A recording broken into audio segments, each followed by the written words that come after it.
منت مانی تھی کہ اگر یہ کام ہو جائے تو ہاتھی کے برابر، اتنا ہاتھی کا وزن اس کے برابر میں خیرات کروں گا۔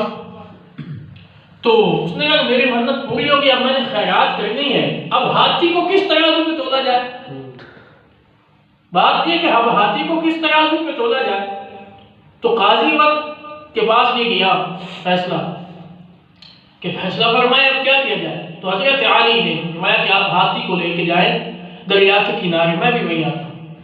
لے کے چلے گئے، کب اس کو کشتی میں بٹھایا، کشتی میں بٹھایا، کب کشتی جتنی پانی میں نیچے گئی ہے وہاں نشان لگا دیا، نشان لگ گیا، کب کشتی سے ہاتھی کو نکال لیا جائے، اب اس میں جو آپ نے مال خیرات کرنا ہے وہ ڈالو۔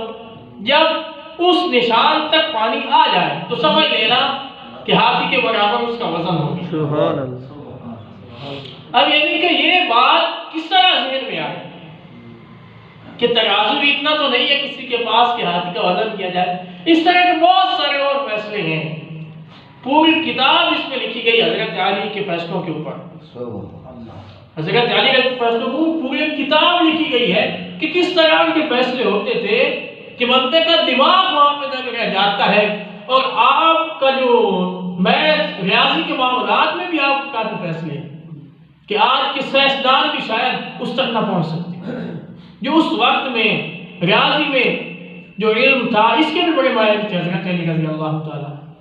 تو میرے دوستوں، میرے عزیزوں، آپ کا مقام، آپ کا مرتبہ بہت بڑا تھا، اور یقیناً جس کے نکاح میں خاتون جنت جنتی عورتوں کی سردار آئی ہو، اور پھر جس کے بچے جنتی نوجوانوں کے سردار ہوں، اور خود ان کا مقام بھی کتنا ہوگا خود دیکھ لیجیے۔ ان کی تربیت، ان کی پرورش نبی پاک صلی اللہ علیہ وسلم نے کی ہو، خلیفہ چہارم جو بنے ہوں، مقام ان کا بہت بڑا تھا۔ اللہ پاک ہمیں صحیح معنوں میں سمجھنے کی توفیق عطا فرمائے اور ان کی زندگیوں سے سیکھنے کی توفیق نصیب